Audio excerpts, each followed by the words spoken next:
Hello guys, மீஷோவில் நான் order பண்ண ஐட்டம் இன்றைக்கி வந்திருக்கு. அது என்னென்னு நான் காமிக்கிறேன், வாங்க பார்க்கலாம். டடாயின், இங்கே பார்த்தீங்கன்னா டோரிங் தான் ஆர்டர் பண்ணியிருந்தேன். இது வந்து combo offer, like 4 set of toe rings இருக்குது. ஓப்பன் பண்ணி காமிக்கிறேன்.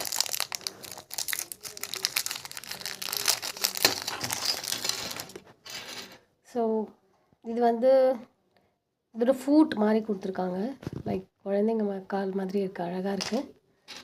அதுக்கப்புறம் இது என்ன டிசைன்னே தெரியல, கொஞ்சம் டிஃப்ரெண்ட்டாக தான் இருக்குது. ப்ளஸ் இது வந்து ஹாட்டினில் கொடுத்துருக்காங்க, ஹாட்டின் ஷேப்பில் இருக்குது, லுக்ஸ் வெரி நைஸ். அதுக்கப்புறம் இது ஒரு ஃபிஷ் மாடலில் கொடுத்துருக்காங்க, பார்க்கவே ரொம்ப அழகாக இருக்குது. ஸோ இது உங்களுக்கு பிடிச்சிருந்ததுன்னா நீங்கள் வாங்க நினைக்கிறீங்கன்னா மீஷோவோட கோடு, இதோட ப்ரைஸ் டீட்டெயில்ஸ் எல்லாமே டிஸ்கிரிப்ஷனில் கொடுக்குறேன். ப்ளீஸ் செக் அவுட் பண்ணி பாருங்கள் கைஸ். 8 out of 10 நான் கொடுப்பேன் இந்த ரேட்டிங்ஸ். Thanks for